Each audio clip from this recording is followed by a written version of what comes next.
Oftentimes when you copy and paste, the paste doesn't quite do exactly what you want. You may get different values, you may get different results, you may not have the exact same thing that you thought you were copying or cutting when you paste. Fortunately, there are a lot of paste options that can help us with this. Let me show you what I'm talking about. We're going to go ahead and we are going to just copy this total row, these values, the totals of all of these sales for these stores for the year. We're going to copy and we're actually going to go and paste it into a new sheet. Click on paste and, well, that didn't work, did it? That's because if we select that cell, it also copied the formula, and there's no data, there's no anything that it can use to pull this data from in this formula. Our formula is sum equals B3 through E3.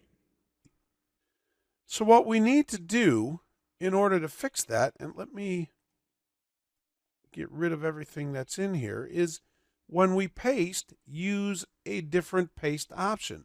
We're going to copy this again, go to our new sheet, and we're going to go to our paste button. Now, you see that there's actually two parts to the paste button. The upper part, which has the clipboard, and the bottom part, which has the word paste and that little arrow.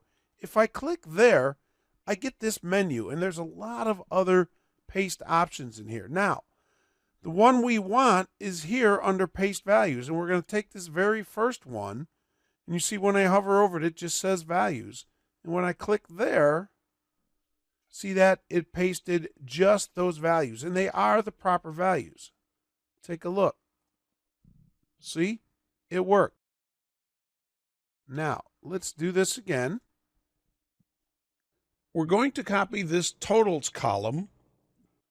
We're going to go to our second sheet. And we're going to go to the paste values section again. This time we will use values and number formatting. And it pastes just our values and the number formatting.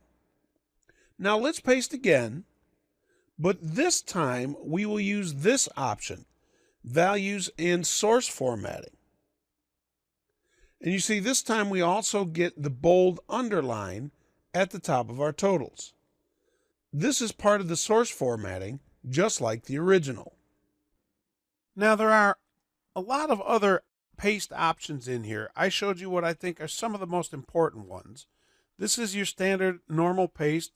Here we can just paste the formulas if we wanted. Formulas and number formatting. Keep the source formatting only. Paste with no borders. Keep source column widths. That's a really nice one as well. Let's take a look at that one. Let's select this. Copy. We're going to select our cell to paste into, and rather than going up here and looking at our paste options menu there, we're going to select our cell and right click, and you see we have paste options here as well. We don't see all of them, but if we go down to paste special and click on that little arrow, we have all of our paste special options. And the one we want, keep source column widths. We're going to click there and see that it pasted everything and kept the column widths the same as we had in the data that we copied. Now, we've looked at most of these real quickly. Transpose we're going to talk about in another course. The other ones quickly are paste formatting, paste a link, paste as a picture, or paste as a linked picture. So now you know a little bit more about paste options in Excel.